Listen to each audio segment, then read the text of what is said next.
జై హో పత్రిజీ. మనం అద్భుత సృష్టిలో డిఎన్ఏ యాక్టివేషన్కి సరికాని శక్తుల గురించి తెలుసుకున్నాం. Diamond sun DNA code side heading అనమాట. ఈ టాపిక్ గురించి తెలుసుకున్నాం. 24 స్ట్రాండ్ డిఎన్ఏని కలిగి ఉన్నప్పుడు డబుల్ డైమండ్ సన్ డిఎన్ఏ లేదా ఎమరాల్డ్ సన్ డిఎన్ఏ అని పిలిచేవారు. ఇవే కాకుండా ఇంకా ఎన్నో స్థాయిలు ఉన్నాయి. Golden sun DNA, platinum sun DNA మొదలైనవి ఎన్నో ఉన్నాయి. ఈ సిలికేట్ మ్యాట్రిక్స్లో మానవుడు 12 ప్రోగుల డైమండ్ సన్ డిఎన్ఏని కలిగి ఉంటాడు. సిలికేట్ మ్యాట్రిక్స్ అంటే నిద్రాణమై ఉన్న మానవ డిఎన్ఏ పరిణామ సంభావ్యత అని అర్థం. 5 కోడ్స్.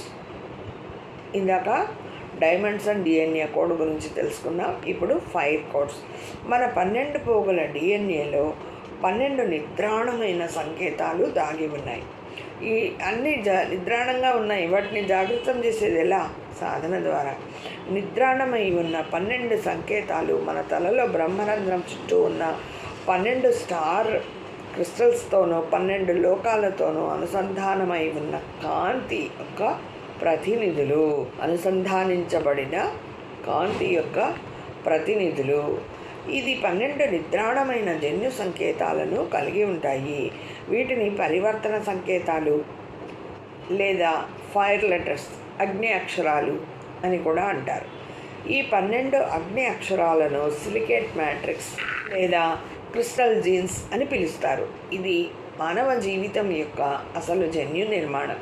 మనం ఇప్పుడు తెలుసుకునేది మానవ జీవితం యొక్క జన్యు నిర్మాణం. ప్రతి డిఎన్ఏ స్టాండ్ చైతన్యం యొక్క ఎరుకని, శక్తిని కలిగి ఉన్న డైమెన్షనల్ ఫ్రీక్వెన్సీతో కూడుకున్న 5 లెటర్ కోడ్ని కలిగి ఉంటుంది. దీని యొక్క ఫ్రీక్వెన్సీని స్కేలార్ వేవ్ ప్రోగ్రామ్ అంటారు. వీటిని స్కేలార్ వేవ్ ప్రోగ్రామ్ అంటారు. నిద్రాణమై ఉన్న జన్యు సంకేతాలు సోలార్ లెటర్స్ ఒకదానితో ఒకటి కలిసి సంక్రియ అంటే యాక్టివేషన్ చేయవచ్చు. ఇలా చేయటాన్ని ఒకదానితో ఒకటి ప్లగ్ఇన్ చేయటం అంటారు.